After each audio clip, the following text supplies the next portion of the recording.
So hey everyone, welcome back to my channel. हमने lecture 3 तक अपना कवर कर लिया था। हमने डाइजेशन इन ह्यूमंस को स्टार्ट कर दिया था। अब हमको जो आज अपना टॉपिक कवर करना है that is the mouth and buccal cavity. चलिए स्टार्ट करते हैं। Food is taken into the body through the mouth. ये सब हम अच्छे तरीके से जानते हैं। जो फूड होता है उसका सबसे पहले हमारी एंट्री किसके अंदर होती है? माउथ के अंदर होती है। तो सबसे पहली एंट्री जो होती है हमारी फूड की, पूरे एलिमेंट्री कैनाल की बात करें तो किस में होती है? माउथ में। मैं आपको कल भी पढ़ा चुकी हूँ। The process of taking food into the body is called ingestion. और यही जो प्रोसेस होता है, जिस प्रोसेस के थ्रू हम फूड को माउथ के अंदर लेते हैं, इस प्रोसेस को बोलते हैं इंजेशन। सिंपल, हमने अपना खाने को हाथ से उठाया, हमने उसको मुंह में डाल लिया। ये जो पूरा प्रोसेस है ये क्या है? इंजेशन है। We chew the food. अब हम क्या करेंगे? फूड को चबाएंगे विद द टीथ। किससे? टीथ से। सिंपल, हम जो जो करते हैं खाना खाते टाइम वो सब थोड़ा सा रिमाइंड करने की कोशिश कीजिए। हमने फूड लिया, हाथ से मुंह में रखा, ये क्या हो गया? इंजेशन हो गया। इंजेशन के बाद अब हम उसको चबाएंगे। तो वो चबाएंगे किससे? टीथ से चबाएंगे। एंड ब्रेक इट, और उसको क्या करेंगे? तोड़ेंगे mechanically into small pieces. Mechanically, हम कोई केमिकल तो डाल नहीं रहे माउथ में जिससे कि हमारा फूड छोटे छोटे टुकड़ों में टूट जाए। हम क्या करते हैं? टीथ हमारे मैकेनिकली वर्क करते हैं जिससे कि हमारा जो फूड है वो कॉम्प्लेक्स फूड मटेरियल से सिंपलर वन में टूट जाए। तो यही जो होता है ये हमारा क्या हो गया? टीथ का काम हो गया। Each tooth is rooted in a separate socket in the gums. हर एक जो टूथ होता है वो अपने अलग सेपरेट सॉकेट में लगा हुआ होता है। हमारे सारे टूथ एक साथ नहीं जुड़े हुए होते। ये नहीं बोल सकते हम कि सारे टूथ, जितने भी हमारे सारे टीथ्स हैं, उन सब का जो ओरिजिन है वो केवल एक ही है। ये नहीं बोल सकते, ठीक है। जैसे कि मान लीजिए ये हमारे अलग अलग टाइप के टीथ हैं, ये अपने अलग अलग गम्स में लगे हुए हैं। ये इसमें लगा हुआ है, ये इसमें लगा हुआ है, ये इसमें लगा हुआ है, ये इसमें लगा हुआ है। तो ये हमारे अलग अलग गम्स में लगा हुआ। एक टीथ टूटता है तो वही टीथ निकलता है, उसके साथ सारे टीथ नहीं टूटते। तो यही क्या हो गया हमारा? जो लाइन हमारी कह रही है कि our teeth is rooted in a separate socket in the gums each tooth.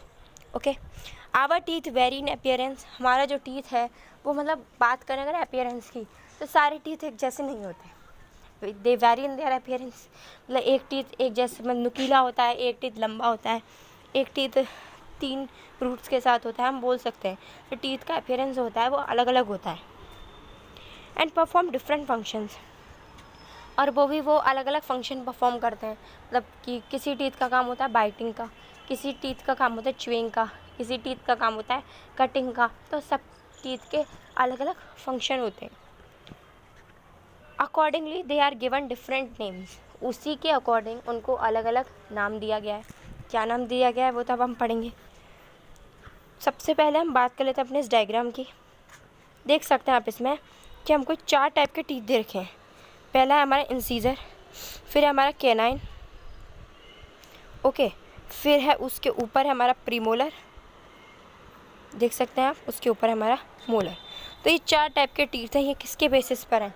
इनके अपीयरेंस के बेसिस पर है। ये देखिए, आप इसको देख सकते हैं, इन चारों का ही अपीयरेंस एक दूसरे से बिल्कुल डिफरेंट है। इनको नाम दे दिया गया इंसीजर, कैनाइन, प्रीमोलर और मोलर। इसके बारे में डीप में आप अपनी नेक्स्ट क्लासेस में स्टडी करेंगे। Wash your hands. एक्टिविटी 2.2 की बात करें तो इसमें हमें क्या बोल रहा है? Wash your hands, look into the mirror and count your teeth. सबसे पहले ये बात तो आपको सिखाई भी जाती है कि सबसे पहले मुंह में हाथ डालने से पहले हमें हाथ धोने चाहिए। तो वॉश योर हैंड, सबसे पहले अपने हाथों को धोइए। उसके बाद क्या कीजिए? एक मिरर में देखिए एंड काउंट योर टीथ, और अपने दांतों को गिनिए कि आपके कितने टीथ्स हैं। कई लोगों ने तो ये सब पहले से कर रखा होगा। तो काउंट योर टीथ, अपने टीथ को काउंट कीजिए। Use your index finger to feel the teeth. अपनी बीच की फिंगर को यूज़ कीजिए किस चीज़ के लिए? टीथ को फील करने के लिए, बिकॉज दैट्स लॉन्ग एंड वो आसानी से हमारे हर टीथ तक पहुंच सकती है। How many kinds of teeth could you find? आपको कितने टाइप के टीथ देखने को मिल सकते हैं? Take a piece of an apple और ब्रेड एंड ईट इट। क्या कीजिए? आपने अभी ये देख लिया कि आपके पास कितने टाइप के टीथ हैं, हमने फील करके देख लिया। अब हम अगर फंक्शन की बात करें तो फंक्शन के लिए हम क्या करेंगे? या तो एक पीस ले लेंगे ब्रेड का, या फिर एक पीस ले लेंगे किसका? एप्पल का। हम उसको खाएंगे। Which teeth do you use for biting and cutting? किस टीथ को आप किसके लिए यूज़ कर रहे हो? बाइटिंग और कटिंग के लिए। And which one for piercing and tearing, और किसको यूज़ कर रहे हैं आप पियर्सिंग और टीयरिंग के लिए। Also find out the ones that are used, किस टीथ को आप यूज़ कर रहे हैं च्यूइंग और ग्राइंडिंग के लिए। तो हमारे जो टीथ हैं वो अलग अलग फंक्शन करते हैं, उस तरीके से हम पता लगा सकते हैं कि कौन सा टीथ हमारा किस चीज़ के फंक्शन में यूज़ हो रहा है। नेक्स्ट अगर हम बात करें अपनी स्टेबल की, तो ये हमको टाइप ऑफ टीथ दे रखे हैं, नंबर ऑफ टीथ दे रखे हैं, लोअर जॉज में कितने होते हैं, अपर जॉ में कितने होते हैं, टोटल टीथ हमारे कितने होते हैं वो हमारे स्टेबल में गिवन है। नेक्स्ट अगर हम बात करें, our mouth has a salivary glands with secrete saliva, do you know the action of saliva on food, let us find out. अब सबसे पहले ये जानने की ज़रूरत है कि जो हमारी जो माउथ होता है उसमें सैलिवरी ग्लैंड्स होते हैं। हमने पढ़ा है कि हमारे माउथ में सलाइवा रिलीज़ होता है, तो रिलीज़ कौन करता है उसको, सैलिवरी ग्लैंड्स रिलीज़ करती है ना। तो जो सैलिवरी ग्लैंड्स हैं हमारी वो सलाइवा को सीक्रेट करती हैं। Do you know the action of saliva on food, क्या आप जानते हैं कि जो सलाइवा होता है उसका क्या एक्शन होता है फूड पर, मतलब वो क्या फंक्शन करता है फूड पर। लेट अस फाइंड आउट, चलिए पता कर सकते हैं। ऊपर आपका एक ये रह गया है पार्ट, इसको पढ़ते हैं पहले। सबसे पहले हम बात करते हैं कि मिल्क टीथ और परमानेंट टीथ में क्या डिफरेंस होता है। तो ये हम पढ़ चुके हैं कि हमारे सबसे पहले दूध के दांत आते हैं बच्चों के, फिर वो टूटते हैं, फिर परमानेंट टीथ आते हैं, ये हम पढ़ चुके हैं। लेकिन अब कितने होते हैं, कैसे निकलते हैं, वो सब हम पढ़ेंगे। Do you remember about falling of your teeth some years ago, क्या आप जानते हैं कि कुछ सालों पहले आपके दूध के दांत मतलब कि आपके जो टीथ थे वो सारे टूटे थे एक करके, उसके बाद उनकी जगह पे नए टीथ आए थे। The first set of teeth grows during infancy and they fall off at the age between 6 to 8 years. जो फर्स्ट सेट ऑफ टीथ हैं वो आपके कब आए थे, इन्फेंसी के टाइम पे, मतलब जब आप बच्चे थे, इन्फेंट थे, तब आए थे। And they fall off at the age between 6 to 8 years, और वो गिर गए किस टाइम पे, 6 to 8 ईयर्स के जब आप हुए तब वो गिर गए और उनकी जगह आपके परमानेंट टीथ आ गए। These are termed the milk teeth, जो पहले आपके गिरे जो इन्फेंट एज में आए थे, इन्फेंट एज में मतलब जब आप बहुत ज़्यादा छोटे थे तब जो एज में जो हमारे टीथ आए थे वो गिर गए, वो जो टीथ हैं वो हमारे क्या है, मिल्क टीथ हैं। The second set that replaces them are permanent teeth. अब जो सेकेंड सेट है जो उनको रिप्लेस करता है, मतलब पहले मिल्क के टीथ आए फिर वो गिर गए, उसके बाद दूसरे सेट ऑफ टीथ आए, तो वो जो परमानेंट सेट ऑफ टीथ आए तो उन सेट ऑफ टीथ को हम क्या बोलेंगे, परमानेंट सेट ऑफ टीथ बोलेंगे।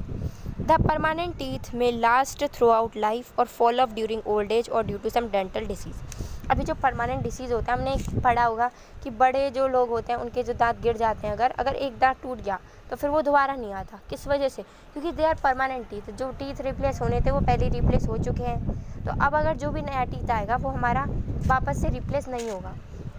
तो ये जो परमानेंट टीथ होते हैं ये हमारे कब गिरते हैं, ये हमारे तब गिरते हैं जब या तो हम कहीं पे गिर गए हों, मान लो तो चोट वोट लग जाए तब गिर जाते हैं, या फिर ओल्ड एज में गिर जाते हैं, या फिर कोई डेंटल डिसीज़ हो गई अगर किसी को, तब हमारे जो परमानेंट टीथ हैं ये टूट जाते हैं।